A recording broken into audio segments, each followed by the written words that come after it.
할렐루야. 아멘. 우리 서로 인사하겠습니다. 하나님 당신을 축복하십니다. 하나님이 축복하십니다. 하나님 축복하십니다. 하나님 축복하십니다. 오늘도 참 좋은 날인 줄로 믿습니다. 아멘. 하나님의 크신 은혜의 복이 사랑하는 성도 여러분들에게 언제나 함께 하시기를 예수님의 이름으로 축복을 드립니다. 아멘. 겨울다운 매서운 추위가 반복되고 있습니다. 겨울이 추워야 제맛이라고는 하지만 그래도 날씨가 추우면 생활이 불편한 것은 어쩔 수가 없는 것 같습니다. 요즘 또 독감과 장염이 유행한다고 하는데 언제나 건강관리 잘 하셔서 건강한 겨울나기에 성공하는 성도 여러분들이 되시기를 예수님의 이름으로 다시 한번 축복을 드립니다. 아멘. 단비가 내리던 어느 날 천막 밑에 그릇들이 나란히 모여 있다가 그들의 수다가 시작됩니다. 야, 너 빗물을 많이 받았네. 그랬더니 또 다른 그릇이 말합니다. 너도 많이 받았구나. 이렇게 이야기를 합니다. 그런데 다른 그릇이 하나 있다가 하는 말이 그런데 난 뭐야? 나는 하나도 없잖아. 이렇게 말을 합니다. 그랬더니 다른 그릇이 그 그릇에게 말하기를 너는 그럴 수밖에 없잖아. 너는 엎어져 있으니까. 이렇게 이야기를 하더라는 겁니다. 아무리 단비가 많이 내려도 그릇이 엎어져 있으면 하늘에서 내리는 빗물을 한 방울도 받을 수가 없었던 것입니다. 그래서 자세와 위치가 중요한 것입니다. 왜 내게는 하나님께서 내리는 복이 없는가? 왜 내게는 성령의 은혜가 없는 것일까? 왜 나는 예수 그리스도가 살아계셔서 역사하시는 것들이 깨달아지거나 믿어지지 않는가? 이렇게 한탄하기 전에 내 자세를 돌아보는 그러한 지혜가 있어야 됩니다. 우리가 하나님 앞에 어떤 자세를 가지고 있는지 늘 생각하며 살아야 할 줄로 믿습니다. 아멘. 나의 위치와 자세가 하나님께서 내려주시는 은혜와 복을 받을 만한 곳에 있는지 아니면 그런 자세를 내가 갖추고 있는지 이런 것들을 우리는 늘 생각하며 살아야 할 것입니다. 기도는 그리스도인으로서 바른 자세와 이치를 갖는 시작이라고 할 수가 있습니다. 또한 기도는 나를 유혹하고 넘어뜨리려고 하는 사탄의 전략으로부터 승리하는 유일한 길이라고도 할 수가 있습니다. 현대문화를 우리는 하나님의 베푸시는 빛의 문화와 사탄이 조종하는 어둠의 문화의 전투 중에 있다. 이렇게 볼 수가 있습니다. 아주 그 전투도 극심한 시대입니다. 우리가 예배를 드리고 기도하는 이 시간에도 술집에 들어서는 사람들이 있고 또 그리스도의 사람들이 하루를 새벽 기도로 시작하기 위하여 교회 문을 들어서는 순간에 어떤 사람은 그제서야 술집을 나서는 사람들도 적지 않게 있습니다. 사랑하는 성도 여러분, 어둠의 문화, 사탄의 문화를 물리치고 우리가 예수님의 뜻을 이 땅에 실현하는 빛의 사자들로 살아갈 수 있게 되기를 예수님의 이름으로 축복을 드립니다. CEO 다이어리에는 비밀이 있다라고 하는 책과 아침형 인간으로 변신하라고 하는 책이 있습니다. 이 책의 공통점은 시간 관리를 잘해야 성공한다라고 하는 내용을 담고 있다고 합니다. 이 책의 저자들은 철저한 시간 관리로 성공을 했는데 기상 시간이 각각 3시에서 4시 사이에 일어나는 그러한 사람들이라고 합니다.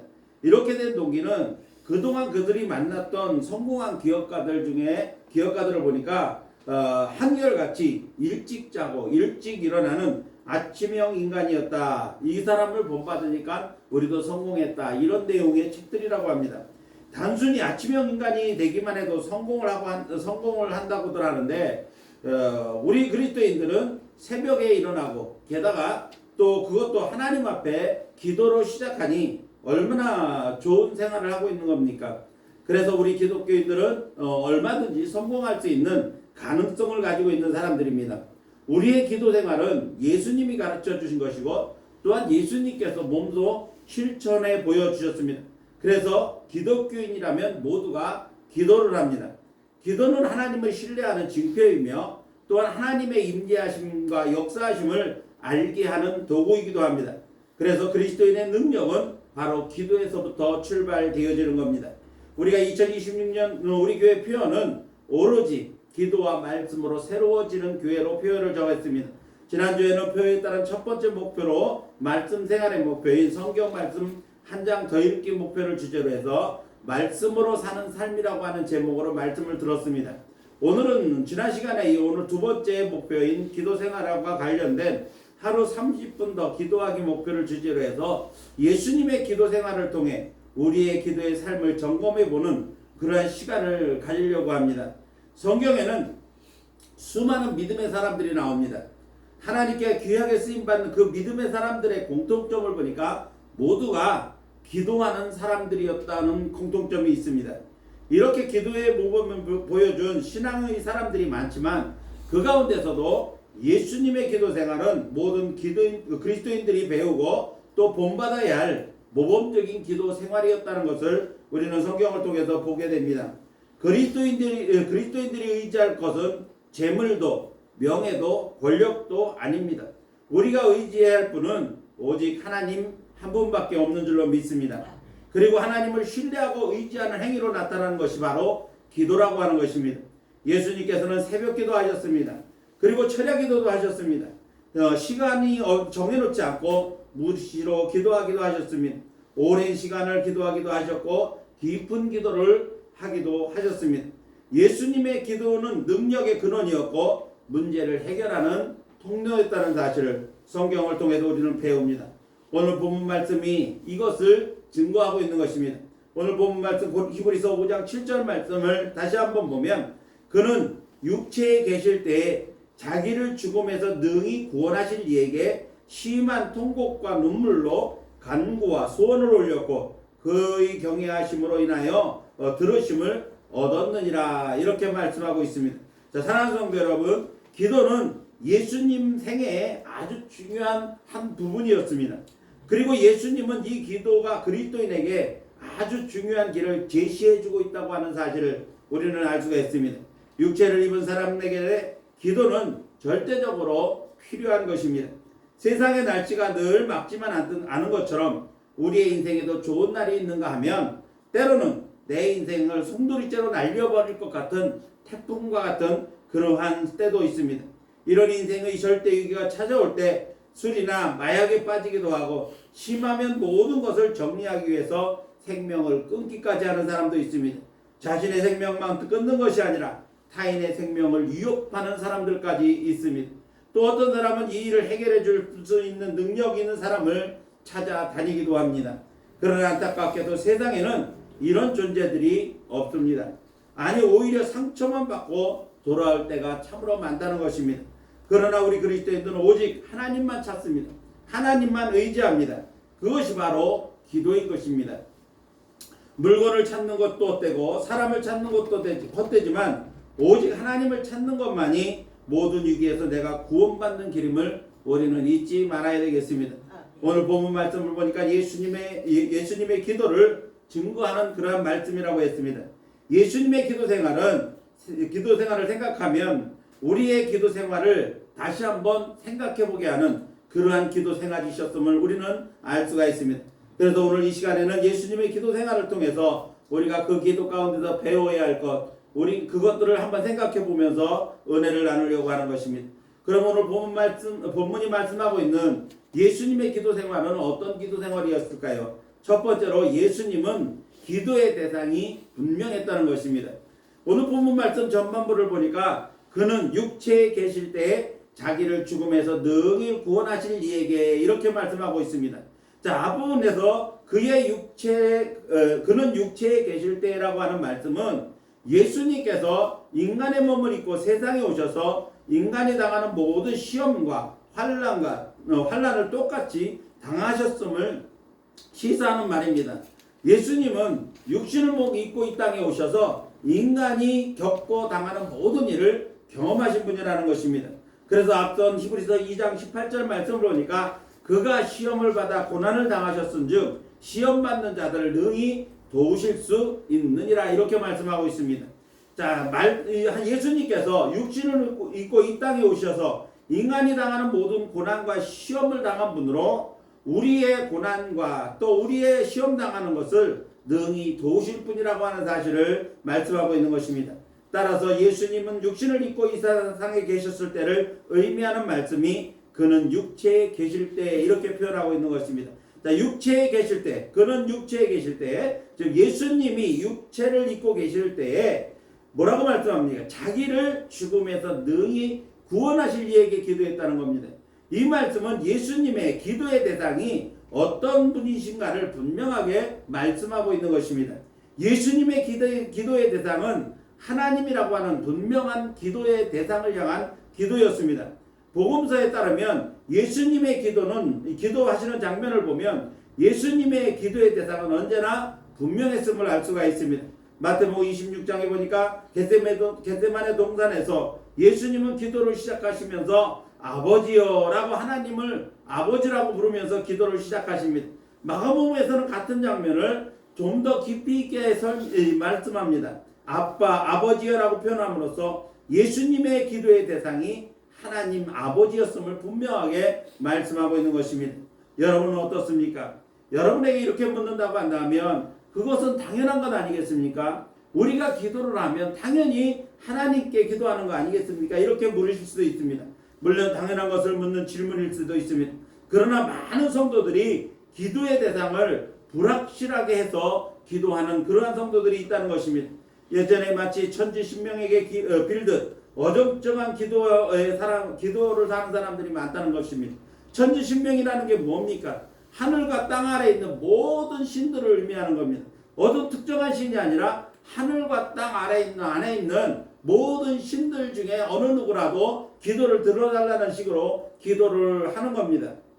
그런데 하나님께 기도한다고 하면서도 막연하게 기도하는 사람들이 있습니다.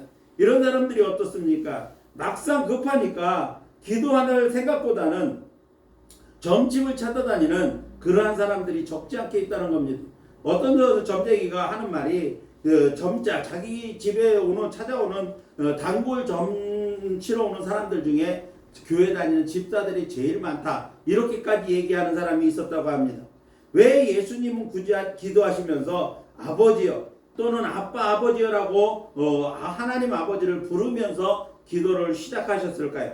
예수님은 기도를 들으시는 분은 오직 하나님 한 분이시라는 사실을 분명하게 하신 것입니다. 그러므로 우리도 우리의 기도를 들으시고 응답하실 분은 삼위일체 되신 하나님 한 분밖에 없다는 사실을 우리는 분명히 알고 하나님 한 분만을 대상으로 분명하게 기도할 줄 아는 저와 여러분이 되어져야 할 것입니다. 사랑하는 성도 여러분, 예수님도 기도하실 때 하나님 아버지 한 분을 향해 기도했던 것처럼 우리의 기도의 대상도 오직 하나님 한 분이심을 분명히 알고 믿음으로 하나님 아버지께 기도하는 기도의 대상이 분명한 성도 여러분들의 기도 생활이 되시기를 예수님의 이름으로 축복을 드립니다. 두 번째로 예수님의 기도는 어떤 기도였는가 하면 예수님의 기도는 간절한 기도였다는 것입니다. 이어지는 말씀의 중간 부분을 보니까 심한 통곡과 눈물로 간구와 소원을 올렸다. 이렇게 기록하고 있습니다. 심한 통곡과 눈물로 간구와 소원을 올렸다는 겁니다. 예수님의 기도의 모습을 심한 통곡과 그리고 눈물로 간구와 소원을 올렸다. 이렇게 표현한 것입니다.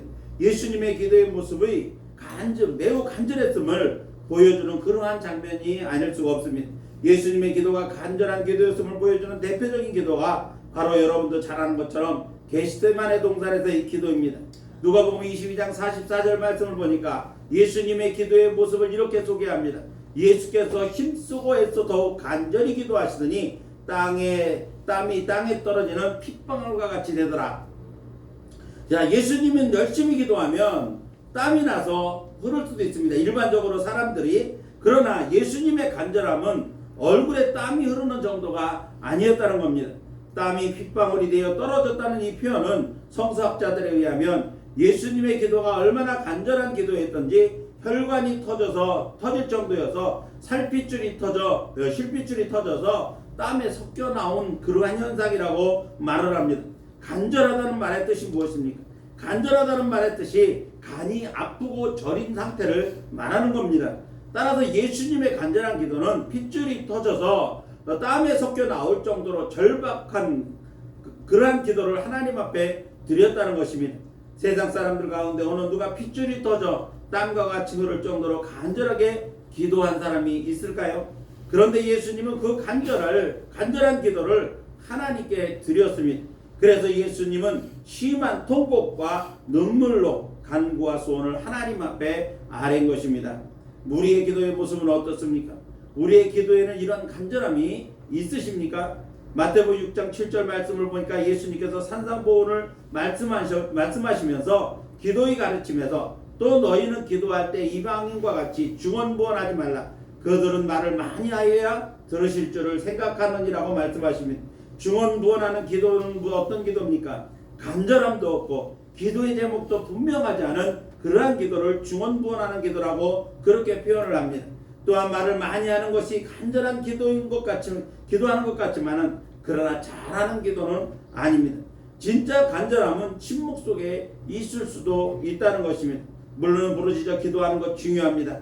간절한 만큼 큰 소리로 기도하는 것은 하나님이 듣지 못해서 큰 소리로 기도하는 것이 아니라 자신의 간절함을 표현하는 그 표현 방법이 바로 큰 소리로 기도하는 것, 부르짖어 기도하는 것입니다. 우리가 예수님의 기도에서 배워야 할 또 하나의 기도는 바로 예수님의 간절한 그러한 기도인 것입니다. 예수님이 하나님의 아들이심에도 불구하고 이토록 땀이 핏방울로 변할 만큼 실핏줄이 터져서 땀과 함께 섞여 흘러내릴 정도의 간절함으로 기도하셨다고 한다면 우리의 기도는 얼마나 더 간절해야 하겠습니까? 그러므로 이제는 형식적인 기도, 아무런 목적 없이 하는 습관적인 기도를 버리고 심한 통곡과 눈물로 기도하셨던 예수님의 기도를 본받아서 사랑하는 성도 여러분의 기도 생활이 언제나 간절한 기도로 하나님 앞에 올려드려서 하나님께 응답받는 그러한 기도 생활이 되시기를 예수님의 이름으로 축원합니다. 마지막 세 번째로 예수님의 기도 생활은 응답받는 기도였다. 예수님의 기도 생활은 응답받는 기도였다는 것입니다. 본문 마지막 부분을 보니까 그의 경건하심으로 말미암아 들으심을 얻었느니라 이렇게 말씀했습니다.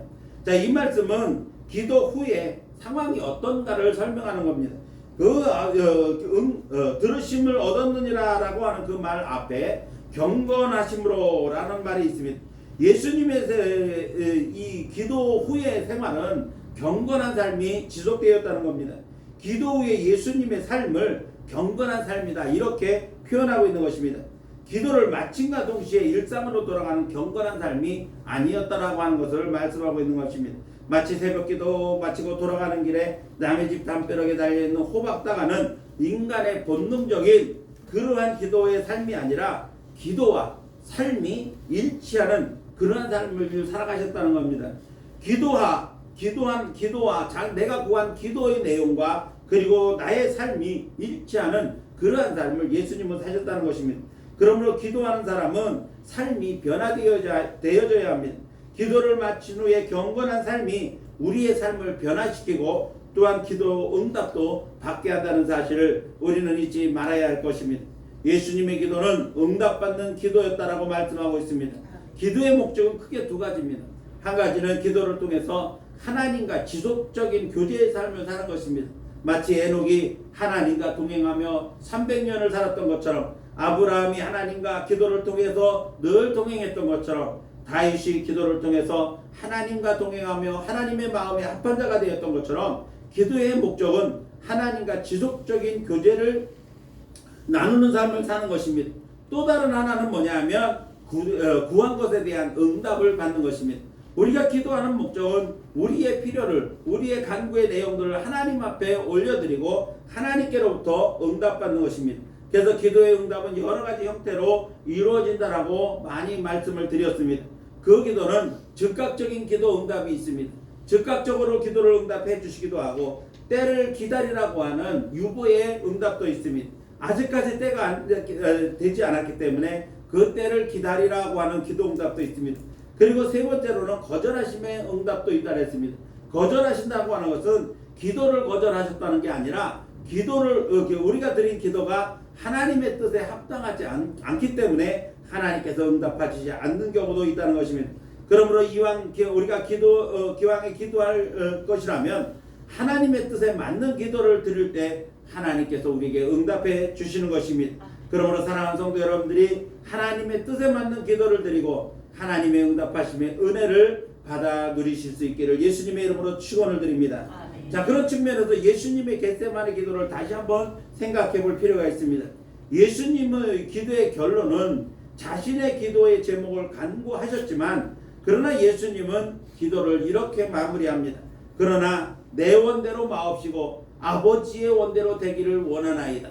자, 예수님의 기도가 무엇입니까? 앞에 기도가 하나님 할 수만 있으면 이 잔을 내가 받을 이 잔을 내게서 옮겨주십시오. 그 잔이 무엇입니까? 예수님은 십자가를 지시는 것이었습니다. 예수님도 육신을 입고 계셨기 때문에 십자가의 고통은 능히 짐작하고도 남음이 있을 수 있습니다. 그래서 예수님은 할 수만 있으면 육신적인 생각으로는 십자가를 지시지 않았으면 좋겠다, 이런 생각이 있으셨던 겁니다. 그래서 예수님도 이 잔을 내게서 옮기시옵소서 이렇게 기도한 겁니다. 그러나 예수님의 결론은 뭐냐면, 기도의 결론은 뭐냐면, 그러나 내 원대로 마시옵고 아버지의 원대로 되기를 원합니다. 예수님 자신은 십자가를 지지 않는 것이 좋겠다 이렇게 기도하지만, 그러나 예수님의 기도의 결론은 뭐냐면, 그러나 내가 그렇게 원한다고 할지라도 내 뜻이 아니고 하나님의 뜻대로 되기를 원합니다. 하나님께서 십자가를 지시는 게 하나님의 뜻이라면 기꺼이 십자가를 지겠습니다라고 하는 것이 예수님의 기도였다는 것입니다. 예수님의 뜻은 분명히 있었지만 예수님의 뜻이 아닌 하나님의 뜻이 이루어지기를 바라는 것, 이루어지기를 구하는 것, 이것이 바로 예수님의 기도였던 것입니다. 예수님이 우리에게 가르쳐 주신 주기도문에도 이렇게 기도를 가르쳐 주셨습니다. 아버지의 뜻이 하늘에서 이루어진 것 같이 땅에서도 이루어지기를 원합니다. 우리에게 가르쳐준 주기도문에도 이렇게 기도를 가르치셨다는 겁니다. 하나님의 뜻이 하늘에서 이루어진 것 같이 우리가 사는 이 땅에서도 하나님의 뜻이 먼저 이루어지기를 바랍니다라고 하는 예수님의 기도입니다. 하나님 아버지의 뜻이 이루어지기를 바라는 예수님의 기도였다는 것입니다. 이런 기도가 하나님 앞에 응답받는 기도라는 겁니다. 하나님의 뜻이 이루어지기를 구하는 기도, 이것이 하나님께서 우리에게 응답하시는 기도인 것입니다. 따라서 우리의 기도는 우리의 기도 제목들을 간구로 올리되 먼저 하나님의 뜻을 찾고 그 뜻이 이루어지기를 구하는 그러한 기도를 드려야 하는 것입니다. 이제 사랑하는 성도 여러분들이 하나님의 뜻에 맞는 기도 제목을 간절하게 아뢰되 예수님처럼 구하는 것마다 응답받는 기도의 사람들이 되시기를 예수님의 이름으로 축복을 드립니다. 이제 말씀을 마치려고 합니다. 사랑하는 성도 여러분, 예수님 기도하셨습니다. 공생애를 시작하시면서 40일 동안 금식하셨습니다. 마태복음 4장에 보면 예수님께서 40일을 공생애를 시작하시면서 세례 요한에게 세례를 받으시고 광야에 나가셔서 40일을 금식하시며 기도하시고 능력받아 시험에 오는 마귀를 물리쳐 이기셨음을 우리는 기억을 해야 합니다. 제자들을 선택하시기 전날 밤에 예수님은 밤새도록 철야기도 하셨습니다. 철야기도를 하신 후에 12제자를 선택하신 것입니다. 십자가를 앞두시고는 땀이 핏방울이 변할 만큼 간절하게 겟세마네 동산에서 기도하셨습니다. 유혹이 찾아올 때도 기도로 물리치셨습니다. 예수님이 오병이어의 기적을 행하셨을 때 많은 사람들이 예수님을 억지로 왕으로 삼으려고 했습니다. 그럴 때 예수님께서는 왕이 되고 싶은 유혹을 물리치시기 위하여 무리를 떠나 한적한 곳에 가서 기도하셨다는 것입니다. 예수님의 기도 생활은 수시로 산과 한적한 곳을 찾아서 기도하셨다는 것입니다. 새벽 미명에도 기도하셨습니다. 일과를 마치시고도 기도하셨습니다. 예수님은 수시로 하나님과 기도를 통해서 대화하셨던 것입니다. 이것이 바로 예수님의 기도 생활이었던 것입니다. 이제 우리는 예수님의 기도 생활을 본받아 우리의 기도 생활에 열심을 내야 할 줄로 믿습니다. 예수님의 기도 생활은 어떤 기도 생활이었습니까? 하나님 아버지께 구하는 대상이 분명한 기도였습니다. 심한 통곡과 눈물로 드리는 간절한 기도였습니다. 그리고 경건한 삶으로 응답받는 기도였다는 것입니다. 이제 사랑하는 성도 여러분들은 예수님의 기도 생활을 본받아서 간절한 기도의 삶으로 늘 하나님의 응답하심을 받아 누리는 귀한 기도의 삶을 살아가는 성도 여러분들이 되시기를 예수님의 이름으로 축원합니다. 기도하겠습니다.